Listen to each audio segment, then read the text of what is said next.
my name is Becky and this is a hand knit letter, a show and tell of the stuff I've made and the stuff I want to make. Thank you so much for joining me. Let's talk about why bangs were a bad idea. Why do I think that that's a good idea when every time I've ever cut bangs, I wanted to quarantine until they've grown out? I don't know. But this time it's gonna work. We're in love and it's gonna work out this time. Nope. Let's talk about knitting, which is far more fun than my bad choices. My dog is panting. Promise that is the only thing that's going on. Okay, so we know the drill. What am I wearing? I am wearing a rift tee. The pattern is by Jacqueline C. Slack, and I knit this last year out of Barocco Remix DK, and this is the color Ocean, and it's a blend of linen and cotton, and I think there might be some silk in there. There's definitely some man-made fibers in there. There's a whole bunch of stuff in there, and a lot of it is recycled. So I guess that's why they call it Remix.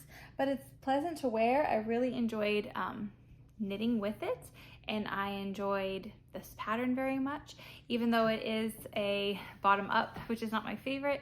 But I was fine. It was fine. We're fine.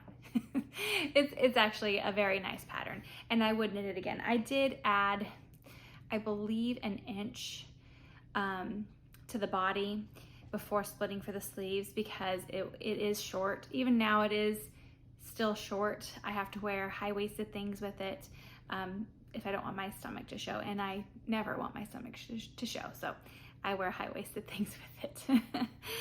But today, let's not be fooled. I'm wearing knit shorts that I wore to bed last night. And also, I have more handmade things on, although I did not make these. My best friend Casey made these. They are just the coolest beaded earrings. I'll take it off real quick so you can see. And I think they work perfect with my top. Aren't those beautiful? I love them. And my fingers are not dirty. They are just stained. If you've ever grown tomatoes before and you prune them, you know that it'll stain your hands and you can't scrub it off. And it just has to wear off. So that's where I'm at in my journey. So let's get straight into stuff I've made. So in stuff I've made, I have with me a new top. This is the Tolsta tank. Let me get it where this is where it's at. This is the Tolsta tank by Rebecca Clow of the Cray Abaya. This is just the vest version. There are 3 versions in this pattern whenever it is released, and I test knit the one just called vest, which is basically just like a simple sleeveless what do you call this, just scoop neck, not really scoop, but just, I don't know, this neck top. And I knit the size 3 with the D cup bust adjustment, and I've never knit bust adjustments before. You can kind of see them here. And I'll put in some pictures of me wearing it. I really did enjoy making this. This is very simple, very clear. It is bottom up, but it wasn't terrible. She has really good instructions on how to measure for how you might want it to fit you. I knit this out of Drops Belle in the color number 13, which is either called denim blue or light denim blue. And I enjoyed knitting with this yarn. I would say this is less expensive than Sandnes Garn Lena.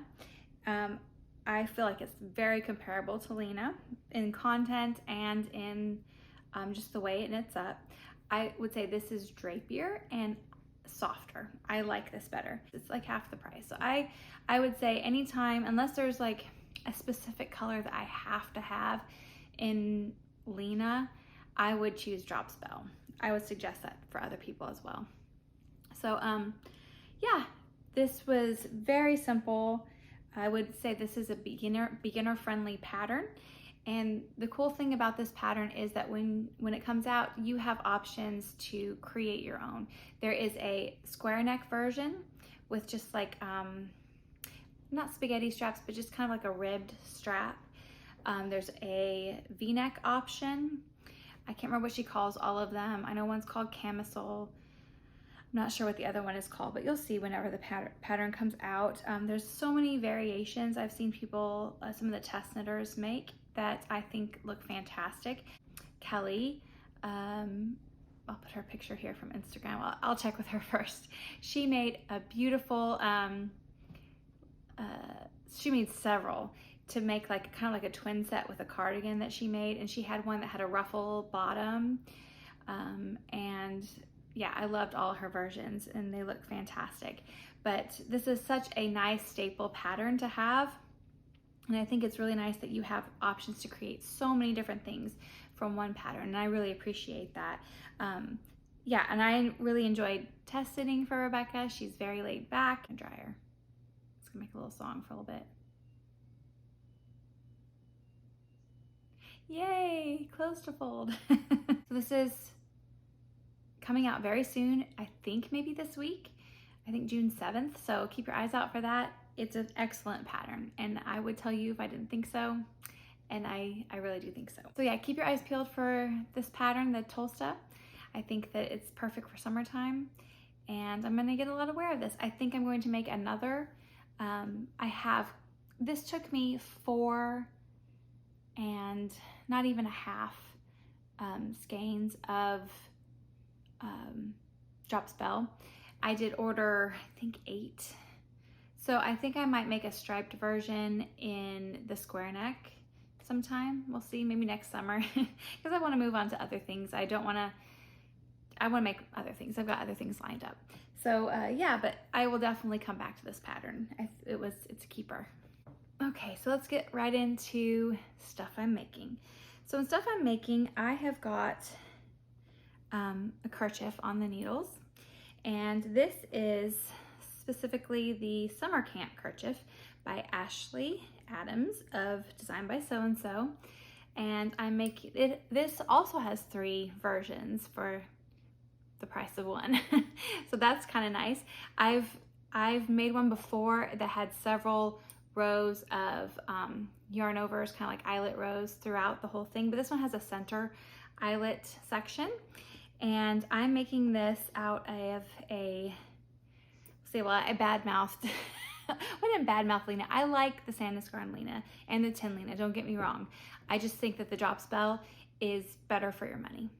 That's all I gotta say. This is Tynn Lena, which is their fingering weight Sandnes Garn, and this is an aqua color that I chose specifically because Ashley, of the designer behind this beautiful kerchief, we were talking, and she mentioned how I should knit something to go with my sunflowers outfit, because I bought some linen yarn, not linen yarn, I bought some linen fabric in a yellow color. I think it was either our last podcast or the podcast before, and I talked about I'm wanting to sew some clothes out of it, either a dress or separates. I think I'm gonna go with separates. I think I'm gonna go with a shirt and a skirt because I would like to mix that up. Anyway, it's based off of this Van Gogh sunflowers, 1888. And Ashley was saying, why don't you find some aqua yarn to make yourself an accessory to go with the outfit? And I was like, yeah. And so I found this from Wool & Co. and I think it's perfect. So I'm making, because Ashley had such a great idea, I'm gonna make her kerchief pattern, and I think it will be super cute. So yeah, and so that's, I'm almost finished. I think I've only got one more set of repeats, and I'm gonna bind off. I almost had this done. I wanted to have it done for this podcast, but you know, sometimes you don't. But it'll definitely be done next time, and then hopefully maybe even my sewn outfit will be done as well. Also, my sewn garments will be finished, and I can wear the whole thing on the next podcast. That's the goal. But this is, like I said, is Tynn Lena, and I have plenty of yarn for this. So unless you think it's weird, don't put your name in. I can understand if somebody doesn't want it. I'm not saying that everybody will want to have my leftover yarn, but I thought that because I'm gonna have very little of this left to do something else with, but plenty to make another one of these, I thought if one of you all would like to have this Tynn in the aqua color, I will send you what's left over and you can make a kerchief yourself. And I will also include Ashley's pattern as a gift. So comment down below if you would like to have the yarn. Just mention something about the yarn that you would like to maybe knit one. It could be kind of like a friendship necklace type of thing, half the heart. I'll have one, you'll have the other. So yeah, so just let me know if you would like to have this maybe, and I will put your name in for it. Oh, I don't smoke, but I do have a dog. And she wagged her tail when I said that. Are you a dog? Yeah. Anyway, I don't smoke, but I have a dog, but she's not allowed to knit. So very, very rarely would there ever be anything on there. And she doesn't shed. And I don't have cats. I would like to have cats, but I'm allergic to cats. So that's my sad tale. More in stuff I'm making. So I am test knitting for Samantha Guerin.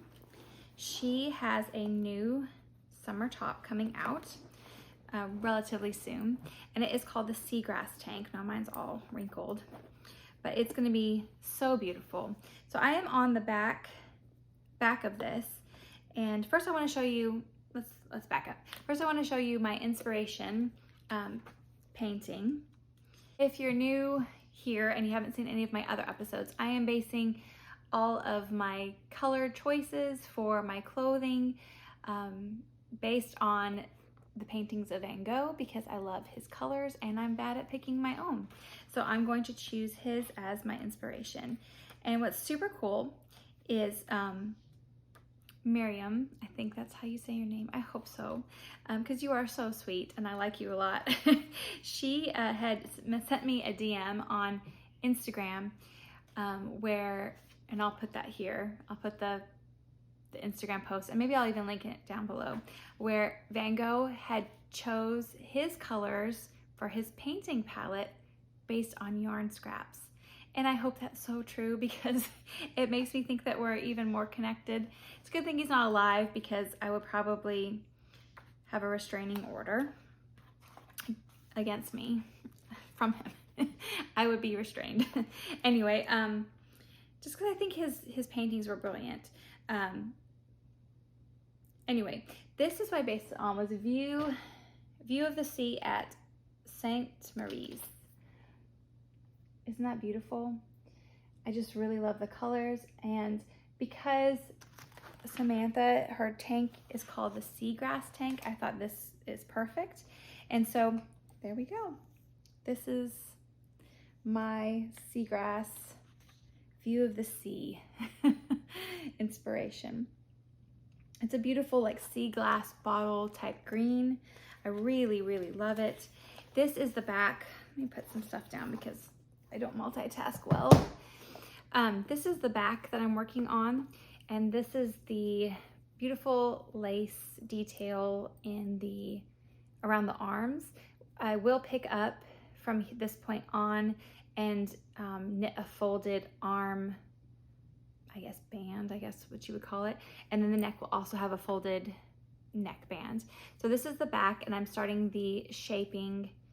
This is the shaping that would go underneath the back of my arms right here. So yeah, it's super beautiful. It's knit, well, first I'm doing the back.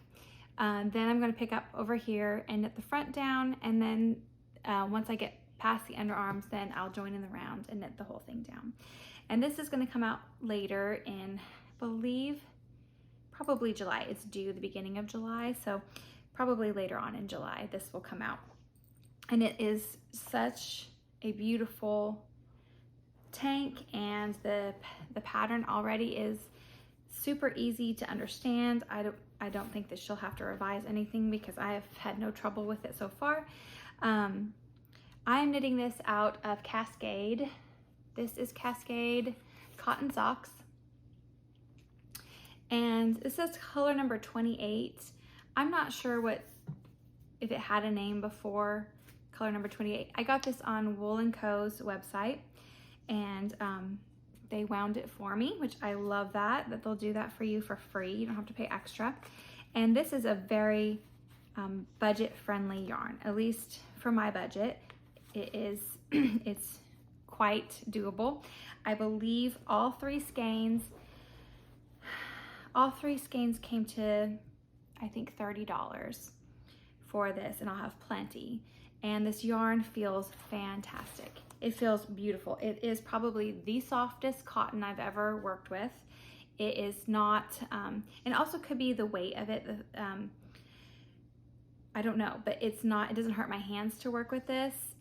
It's just a really nice yarn. It's super soft, feels fantastic. Now, I've never knit with this before and then blocked it and washed and wore it to tell you how I feel about the entire thing from start to finish, but so far, knitting it and the way it feels knit up, it's lovely, absolutely lovely. Nicer than any cotton or cotton blend yarns I have tried to date. So I speak pretty highly of cotton socks right now. After I block it and after I wear it, we'll get the actual true feelings about it, but so far this is fantastic. After I finish my kerchief and my test knit, I'm going to start my Rota Tank by Irene Lynn with some beautiful yarn that I got earlier and showed on an earlier podcast. So I'm excited about that. And I'm going to do some sewing. I'm not going to sign up for any more test knits. I'm just going to get the things done that I want to do, which I did want to do these. Otherwise, I wouldn't have signed up for them. I won't pick test knits I don't want to have right then. So I wanted to have some summer tops, and I thought this is perfect time. I can try these out and have some summer tops. I don't want to knit anything for the winter time right now. that will change soon. Okay, so stuff I am watching / doing. I wanted to mention 2 movies you can watch for free on YouTube. I probably will do that every episode, and usually mention a book or 2. This month I don't have any other new books. I'm still on the same books as I was last episode. Getting near to picking out some new books and starting. But so 2 movies from YouTube for free. The first one is Persuasion, the 1995 version, and the second one is Northanger Abbey, the 2007 version. I love Jane Austen so much. And so I feel like I can give you some unqualified, strong opinions about about Jane Austen novels and movie adaptations. So Persuasion 1995, I feel like is the best version of Persuasion. And I also feel like Persuasion is really underrated. It is my absolute favorite Jane Austen novel, by far, hands down. I do love the others. I love Pride and Prejudice. I love Sense and Sensibility. I love every Austen novel I've ever read. Persuasion, I think, is the most romantic, and the heroine, I feel, is the most, like, I want her to win more than anyone else in any of the other novels. So I really like Persuasion, and that version is fantastic. And then Northanger Abbey, I think, is really underrated as well. It's hilarious. And this version especially, I feel, captures the essence of the novel. I think that they did a fine job with those 2. So check them out if you like Austen movies, or if you've never seen Austen movies before and you just think that someone's mom in Arkansas knows what she's talking about, then check them out. You'll like it. Okay, so every podcast I mention a couple podcasts that I enjoy watching that I think that you might enjoy watching as well, so you can go and check them out. The first one is Martina of We Grow Wild. She's had a podcast here on YouTube for far longer than me, and you probably do know about her. She lives in Italy. She's living off-grid and building or renovating their home, and they have a channel about that as well, her and her partner. But We Grow Wild is her knitting related channel, and I love Martina. She is a very like open and loving and carefree, at least in the way I see her. As far as care, I know everyone has cares and troubles and worries, but I just really like her personality, and I like how she's into foraging and living off the land, and her knits are really natural and romantic, and she's just a joy. So check her out. And then my second one, I mentioned before, I was knitting Ashley's pattern of Designed by So-and-so, the kerchief, the summer camp kerchief. She has a channel here on YouTube, and she is adorable, like capital A adorable. Check her out. She also sews, and she designs, and she's got great style. So yeah, check out Ashley. And then one bonus podcast, it's not knitting related, sort of. Like, she is a knitter, and sometimes she shows her knits, and she used to have a knitting channel, but her main passion is gardening, and her name is Katie, and she lives in England, and her podcast is The Old Orchard Garden. She used to be the little purple potting shed, but she, I guess, left that allotment, and they moved to the countryside, and now she has her own garden that she doesn't have to share. And I do like watching her a lot. And if you're a gardener, or even if you're not a gardener and you just appreciate gardening with a little bit of knitting splashed in there, I think you'll really enjoy her channel. I know I do. Okay, so I've taken you around my garden for a tiny mini like peek at it. I hate to say that, I mean, it's just not glorious right now, because that doesn't happen till like end of June. That's when the garden is, I find, more remarkable than it is now. But I just wanted to show you what's going on in there. So there's a little video at the end if that's something that you're interested in watching. Yeah, I'm going to head to Utah tomorrow to go see my sister and her family, my nephews and my brother-in-law, and I'm super excited. And taking my youngest son, and we are just super excited. And there's a couple yarn shops that were suggested to me by someone on Instagram. I think Megan's her name, so thank you so much, Megan. I'm gonna go check those out. And yeah, I think that's it. I hope you're doing well. I wish you well, and until next time, bye-bye.